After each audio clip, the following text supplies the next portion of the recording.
you check the children? Your little mad sometimes. Hi, I'm Chucky. Wanna play? Sometimes. That is what You're gonna need a bigger boat. What's up, everyone? Welcome back to the Horror Show. I'm Cecil Laird, and obviously we're here once again to talk about something non-horror, but something more super related. If you are unfamiliar with the channel somehow, you don't know that I'm a massive Superman fan. I've been collecting Superman comics since he died in 1992. I've gotten all of them since then. I've been collecting weekly, so I'm a huge Superman fan, and I was a big fan of the Gunn movie, more so than the last iteration that we got, and I'm very excited to see what Gunn does with Supergirl, because I know that this is based on the story Supergirl, Woman of Tomorrow from the comics, which was, I believe, a 7-issue series. I'd have them here with me, but they're in storage. I'm going to try and get them by the time the movie comes out so I can reread them and everything. But it is essentially a jaunt through space. Supergirl is, out there just kind of doing her own thing, having drinks and getting involved in things she probably shouldn't be getting involved with. And there is at some point a bounty hunter chasing her, but it is not Lobo in the comics.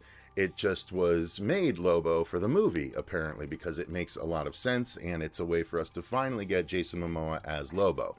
To that end, with this first Supergirl trailer, do I think we're going to get a glimpse of him as Lobo? I would be very surprised if we did not. I'm very excited to find out if we do.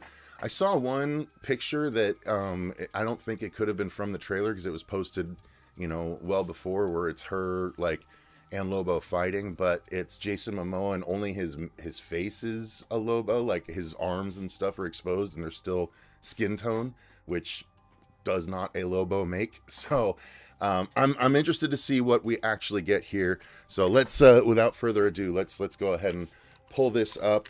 Okay, in 3, 2, 1, go. Oh, what a crypto right off the bat. Okay. Oh, okay. Is this... Oh, Jesus. Good Lord. That's setting up an atmosphere. Get most of it on the paper this time. Good job, buddy. That's a tone. Hi, cars are out. Yeah. Hereby declare the 23 will be the best year yet.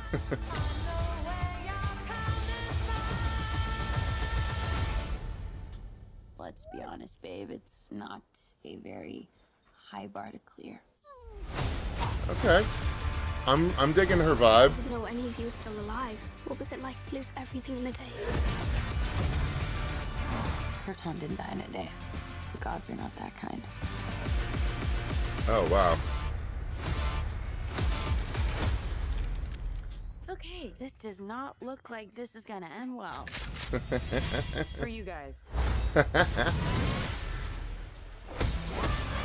Nice. Hell yeah. She'll be completely underestimated the whole movie. They don't realize she's Kryptonian. Small group of 2. Yeah. I'm actually all about this. This is so cool. Oh shit, that was him. He sees the good in everyone. Oh, we got a Globo glimpse.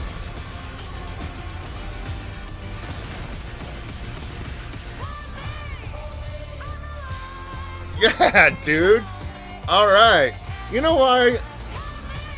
I gotta say, so yeah, this one wasn't directed or written by James Gunn, but he definitely helped shepherd it, right? So, yeah, I should make that correction. I made it sound like it was him that was making this one. But I think the vibe is super fun. I didn't mean that as a pun, but there we go. It does definitely have Guardians of the Galaxy vibes, even without Gunn. But I think that's just because we've conditioned ourselves to, just adventures in space. If it's not Star Wars vibe, now it's Guardians of the Galaxy vibe. Star Wars or Star Trek. Now there's the Guardians of the Galaxy trilogy to kind of work off of. And this does definitely have that vibe, but only because It's, someone, a human hero amongst, a movie full of aliens and alien worlds and all this stuff. So it's gonna have that vibe, especially when they're playing into the party sort of atmosphere and the big musically guided trailer, which are fun. I really appreciate it. I actually think this was a really good trailer. So let's see here. I want to kind of go through it a little bit at a time. Okay, yeah, for sure. Okay, so because that moment looks dope. So yeah, we get Krypto here, of course, right? Being Krypto, still looking amazing. Peeing on Superman though, like that's kind of on the nose. I didn't even read what the paper says. Superman saves town from nuclear reactor explosion. And he's peeing on him. It's okay, so it's kind of funny, right? It's playing to the audience where it's like, yeah, if you didn't like Superman, this isn't your daddy's Superman. This isn't gun Superman, guys. This is way different, way cooler. Like there's a little bit of that going on, but I'm here for it. Good for them trying to win over those fans as well. Because the Superman fans are going to watch this anyway. The people that like that movie are going to watch this movie. The people that didn't like that movie might appreciate this moment in the trailer enough to go watch this movie now. So it's pretty clever marketing wise, to be honest with you. But it looks unfortunately real. Again, some people bumped up against her being, a drinking party girl.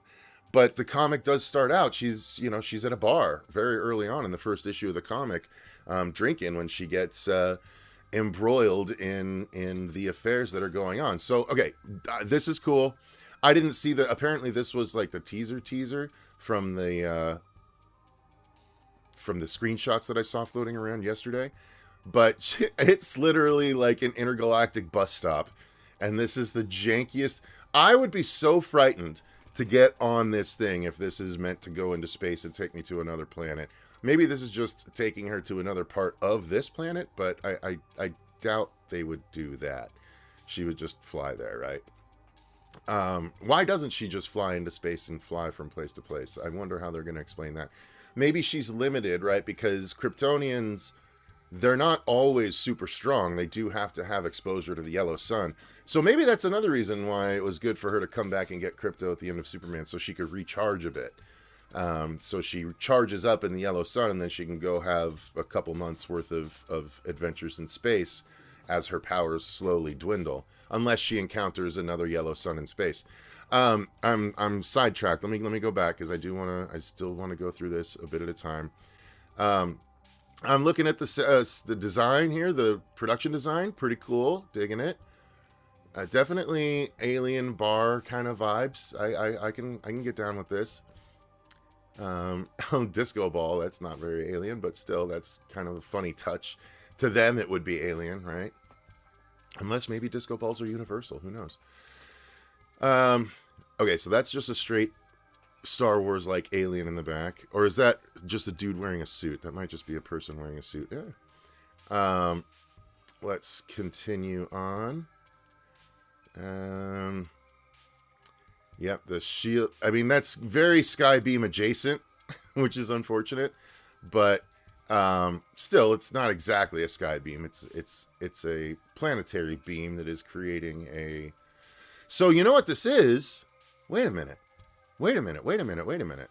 I think that they could be using this to sort of lead to Man of Tomorrow. Because the story of Kara's city, Kandor, is a part of Krypton. And I'm guessing this is Kandor. And the reason Kandor survives the destruction of Krypton is because they are put in one of Brainiac's bottled cities. Or they're bottled by Brainiac. This might be Brainiac bottling Kandor. I know it looks like maybe a shield from something, but no. I think that I'm willing to bet that the color of that might change. And it might turn more green in the actual movie. Because I'm guessing that is Brainiac bottling Kandor right here. Because it doesn't stop, right? It keeps going before we cut away. Yeah, they're bottling Kandor. That's them. That's Kara telling her backstory. This is not, I don't think this is something that happens in the movie. I think this is her backstory. Telling about, you know, because again, we see that moment where she's in robes or something, right? I think that's, oh, look! Yeah! It's bottling the city. And everything else is destroyed. So this is when Krypton gets destroyed and Kandor is bottled. Cool, man. So this is Brainiac. That's got to be Brainiac because Kandor, Jor-El is the only one that knew how to do anything. Cool. Okay, good. Let's go back. So, yeah, not a very high bar. We got the alien. Okay, so we start the bottling right here. I'm not sure who this chick is, but I love that she's got a giant sword on her back. I can't remember. I think there is a little girl. Yeah, now it's sort of hovering in my. I read the Supergirl comics when they came out like 5 years ago. So, and I read comics weekly, so it's very hard for me to just pull certain stories back up. That's why I need to reread it. But I do recall maybe a little girl with a big ass sword on her back. Cool. Okay, so they're being faithful. This okay. Look, yeah. This is the bottle. This is Krypton being destroyed, and this is the bottle cutting through, or this is that thing cutting through to create the bottle and pull. Yeah, see there. It's this is Kandor. That's the city. It's rising. Cool. So yeah, and I think this is the Kandorians. Interesting. That I'm dying to know what happens here. Why is she screaming into the void? This does look like our yellow sun though. So, and she looks kind of beat up. So my guess is she got her ass beat and she had to come back to recharge. And oh, this might be like her Superman thing. Like when Superman gets blasted by the sun and his bones heal and everything, he screams. This might be that. But they're going to do it where we won't hear her because she's in the void of space, which would be really cool. I could be completely wrong. I mean, that could be what this is. This also could just be a straight scream of frustration, but considering there's the yellow sun, I think that maybe it's her healing herself because, yeah, she's got like bruising on her face there, right? It looks like she got her ass beat there.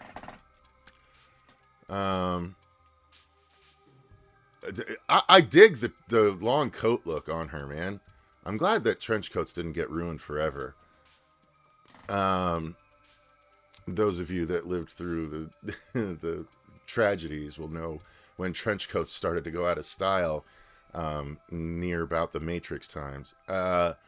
So this is the very Guardians of the Galaxy vibe sort of thing, right? This is a very Star-Lord-esque. And I guess her coat is a little... You know, the sort of overcoat like Star-Lord has as well. Not quite the same coloration, but and definitely different style, but still similar vibes. This is not gonna end well for you guys.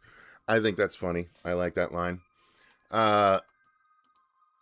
And yeah, see, so she's definitely strong here. It does look like maybe it's a yellow sun outside, unless it's just lighting. So that's probably why she's as strong as she is here. I don't know who this guy's supposed to be. This is just a random bounty hunter. But I know we're going to get a quick glimpse at the lobster. Okay, good action. Yep, using a little bit. So she's not... So that's the thing. Maybe they aren't under a yellow sun here because, see, she's not flying. She's falling with style. She's able to still do that, but she's not powerful enough to fly. She does have... It's weird. When the super characters, their powers get low, it's kind of like a tank, right? And they're not able to do everything, but they're able to use little bits of the last part of the tank. So like the heat vision, she can do it, but it uses up a higher amount of reserve, you know? And so the falling with style, she could probably fly, but it would probably, you know, shrink that... what's left in the gas tank of her powers. And maybe the scenes aren't even related. So, oh no! Wait, what happened here? Why Krypto sad? Why Krypto hurt? Why is she sad while Krypto hurt? That's not gonna go over well. No, I don't like. Oh no. Okay, well, that's not great. Wait, that was him. That was him. That was him. Quick glimpse. Quick glimpse. That's Lobo. You see his cigar. They got his cigar. Oh, he looks awesome, even in the shadows. Someone's going to screen cap this and raise the brightness. But that's him. That's fucking for sure Lobo. You can see the black around his eyes. Obviously, that's the Momoa's mane. And yeah, dude, he's got the jacket, the sort of leather jacket, the sleeveless leather jacket. And I think you can even see his big ass belt buckle. Hell yeah, dude. That is totally Lobo. The cigar is the dead giveaway. Oh, we got even a little closer. That was a good catch. Look at that. Look at that. That's fucking awesome, dude. It's so cool to see him. And yeah, that other picture was bullshit. Because look, his sleeves aren't even, or his arms aren't even visible. They're sleeved up here. Unless it's just the lighting and it could just be tats or something. But that is Lobo. That's our boy. Hell yeah, dude. I'm so excited to see Lobo in live action. Lobo is like Deadpool on crack. He's not like a fourth wall breaking kind of guy, although I think he has a few times. But he is just, he's the last Zarnian. Czarnian. And basically, it's because he killed all of the rest of them. But Zarnians are not dissimilar from Wolverine, except even cooler because he has a healing factor. But he can heal, like, he can be chopped to bits, and he can still heal and come back. Like, Lobo's healing factor is fucking crazy. And he's also super strong, and he rides a giant metal motorcycle through space. And it's fucking cool, man. So I'm so excited to see Lobo done right. I guarantee we'll get that metal motorcycle in one of these trailers. That looks so cool. The atmosphere, the exit from the atmosphere, dude. That's so dope. That's such a cool thing. I don't think we've seen that before. Yeah, see again. Yellow sun, recharge. That's what they do. Yellow sun, recharge. Oh, now you're all fucked. You know, smile on her face. She looks good in that suit, man. She looks like fucking Supergirl. It's amazing. Millie Alcott?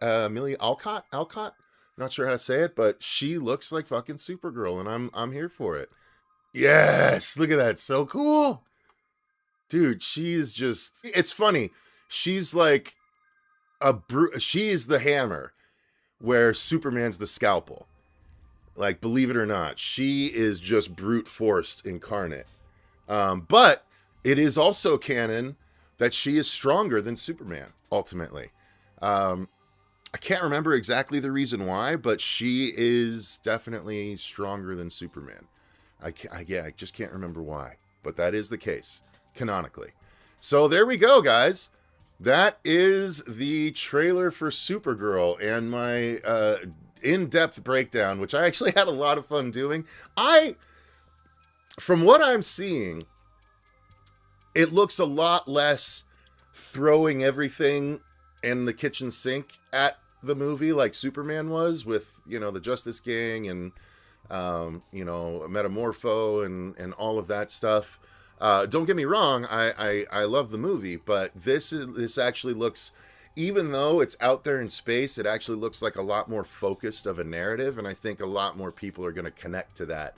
Especially the ones that didn't connect to Superman because of the comic booky nature. This obviously is very comic booky, but it looks more like the comic booky nature that people are used to from the Marvel Guardians of the Galaxy movies, and less so the bombastic, over-the-top, and yes, slightly silly at times, comic bookness that Superman was.